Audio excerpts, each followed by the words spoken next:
Oke saudaraku, kita berjumpa lagi ya, tentunya di Pasopati 21 channel ya.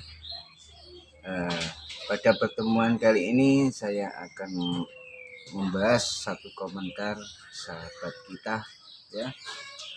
Kemarin ada yang WA ya, menanyakan tentang pakem bambu unik ya. Sebelumnya Assalamualaikum warahmatullahi wabarakatuh. Salam rahayu, salam serumpun, salam seduluran tanpa batas.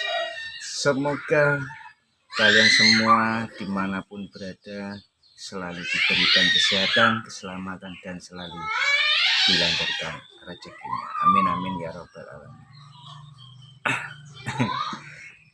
Oke ya saudaraku ya.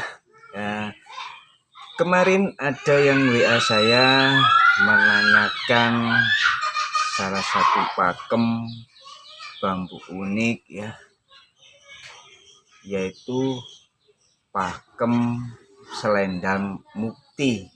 Yang sebenarnya itu gimana sih Kang? Padahal untuk pakem selendang mukti itu sudah saya bahas, kalau enggak salah sudah 2 video atau 2 konten ya di Pasopati 21 channel ya. Ya mungkin karena saudara kita ini mungkin dulunya tidak melihat atau baru mengenal saya ya, mau cross check untuk konten-konten saya itu mungkin terlalu lama, makanya kemarin WA saya tentang bentuk pakem bambu unik yang namanya bambu selendang mukti. Sebenarnya itu seperti apa dan cirinya itu seperti apa? Itu ya. Ya, alhamdulillah untuk saat ini saya ada waktu sejenak ya untuk menjawab WA sahabat kita. Nggak tahu beliau ini dapat nomor saya dari mana, saya masih belum menanyakan ya. Tentunya saya menghargai semua ya, lebihnya dan saya akan tersesat selama saya menghargai itu.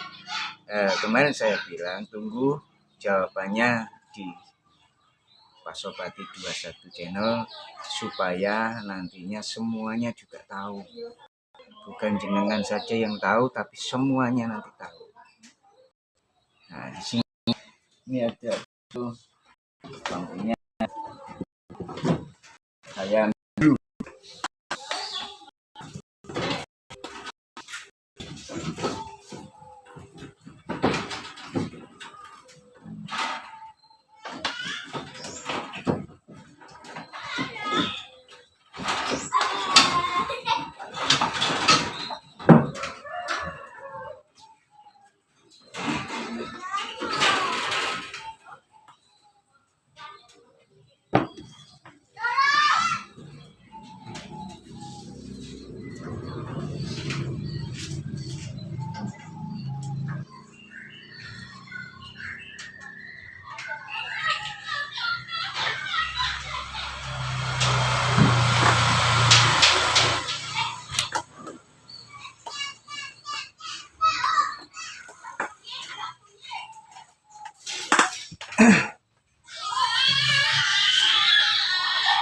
Oke saudaraku, kita ambil contoh dari bambu ini saja ya, karena yang sering dijadikan perdebatan untuk saat ini itu bambu selendang mukti yang hanya 1 putaran atau 2 putaran seperti itu. Dan saya akan jawab sekarang ya. Untuk bambu selendang mukti ya,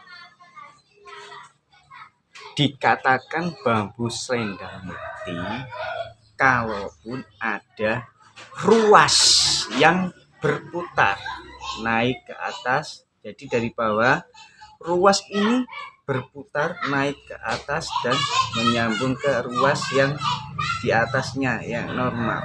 Ini bambu selendang mukti ya. Jadi kalian harus bisa membedakan antara ruas dan alur. Kalau yang berputar ini alur ya, itu namanya bambu sambung rosok.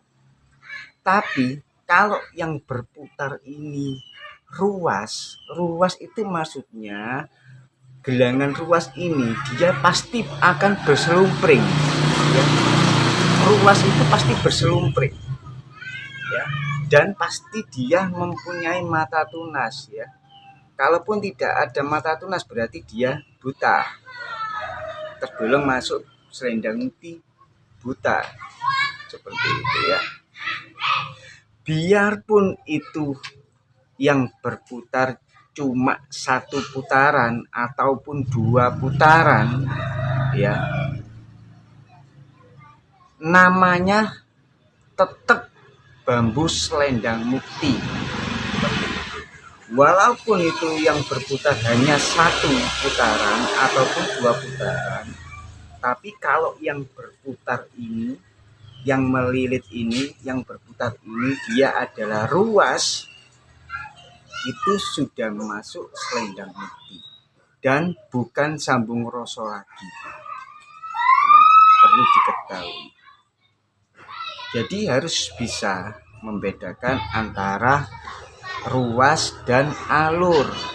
Seperti itu. Sering saya katakan untuk sahabat-sahabat semua, untuk teman-teman semua ya, tentang bambu selendang mukti. Saya sering katakan, kalaupun yang berputar itu ruas ya, walaupun dia berputar hanya 1 putaran, itu masuk selendang mukti, real masuk selendang mukti ya.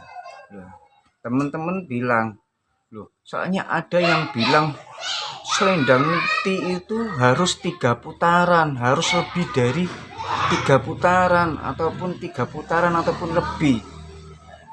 Ini yang menjadi salah paham bagi kita semua untuk saat ini ya. Dulu memang pernah dibahas hal yang seperti ini, dibahas oleh para sesepuh KTP,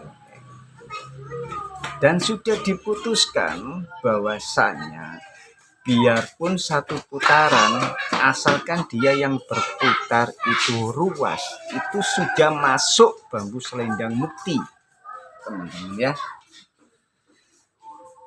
Nah, contohnya ruas itu, alur itu seperti apa? Seperti ini. Ini alur. Ini alur. Ini ruas, dia terputus oleh alur. Ruas yang terputus terus dia disambungkan alur. Kalau seperti ini masuknya bambu sambung rosok, teman-teman ya. Ya. Alur, tidak ada indikasi slumpring. Sebenarnya banyak contoh sambung rosok di sini ya.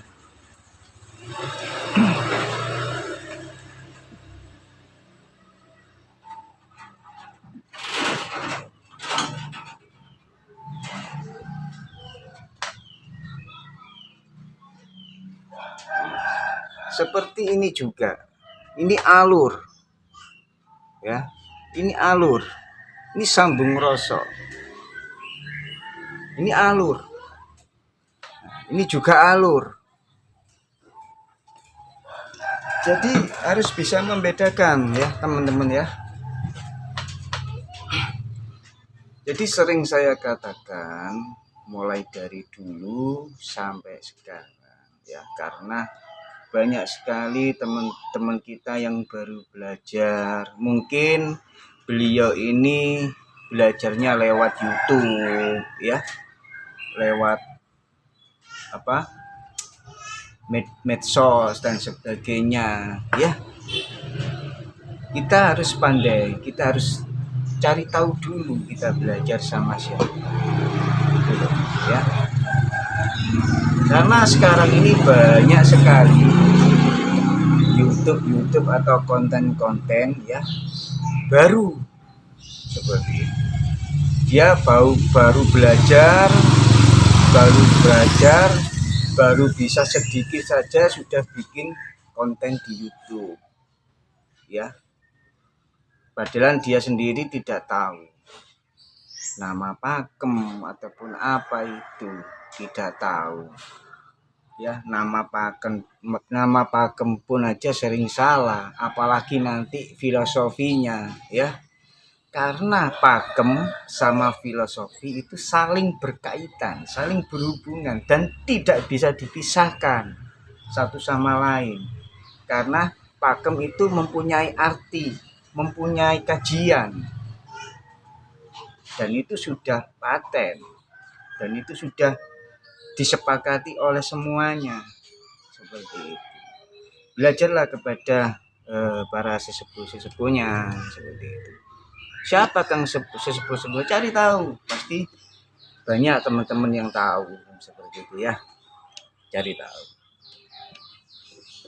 ya. Jadi semua apapun yang saya katakan ini ya, saya ada sumbernya dari sesepuhnya KPBUN seperti. Walaupun sekarang saya sudah mendirikan KPBUS ya, komunitas sendiri Sidoarjo KPBUS, tapi saya masih berpatokan sama pakem lama ya, tentunya dari KPBUN ya. Karena apa? Sebelum KPBUN berdiri itu tidak ada nama pakem. Dulu adanya cuma pati lele sama bambu petuk. Bahkan tumpang sari pun dulu dibilangnya bambu pati lele. Setelah adanya berdirinya KPBUN terbentuk, akhirnya senior kita, sesepuh kita itu berembuk dan bermusyawarah untuk membuat yang namanya pakem. Dan di situ tentunya akan dikaji juga, pasti dikaji, supaya nantinya akan jadi ilmu yang bermanfaat untuk semuanya seperti itu. Ya, seperti itu. Kemarin sempat saya tanya, sampean dapat sumbernya dari mana, Kang? Seperti itu di WA, di chat itu. Sampean sumbernya kalau bambu selendang mukti itu harus 3 putaran, anggap aja. Sampean tahu itu dari mana? Beliaunya tidak mau jawab. Kan repot seperti itu ya, kan repot. Harus 3 putaran baru bisa dikatakan selendang mukti. Saya tanya, sampean pakem selendang mukti itu tahunya dari siapa? Sumbernya dari mana? Kan repot. Beliau tidak mau mengatakan, tapi dia ngechat saya, dia tanya. Kan serba bingung gitu loh.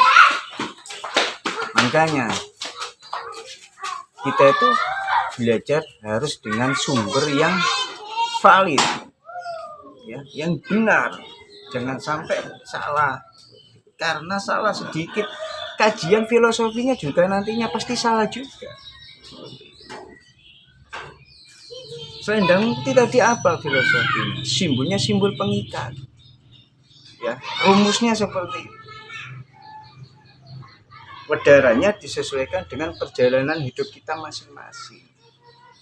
Bukannya saya sok dan sebagainya, keminter ataupun apa, karena saya bicara seperti ini ya supaya teman-teman nantinya tahu arahnya kemana seperti itu. Semua pasti ada sumbernya. Jadi teman-teman juga harus tahu seperti itu. Ya. Sekarang ini banyak sekali ya senior-senior kita ya, sesepuh kita itu yang jarang sekali untuk ngomong seperti saya seperti ini ya. menjelaskan seperti saya seperti ini. Karena apa? Beliau sudah tahu. Ada beberapa teman-teman kita kalau tanya sudah dibilangi bangga ngeyel seperti itu. Akhirnya beliau ini akhirnya orang ngurus gitu, males. Tapi saya enggak. Saya berjuang untuk bambu unik supaya bambu unik nantinya akan menjadi suatu karya seni yang mempunyai nilai, dan nilai pun banyak hal ya, mulai dari nilai budaya dan sebagainya. Bukan nilai itu harus kita pakai materi, bukan, tapi mempunyai nilai budaya dan kajian-kajian sehingga nantinya bisa menjadikan suatu ilmu pengetahuan bagi kita semua seperti itu, saudaraku ya.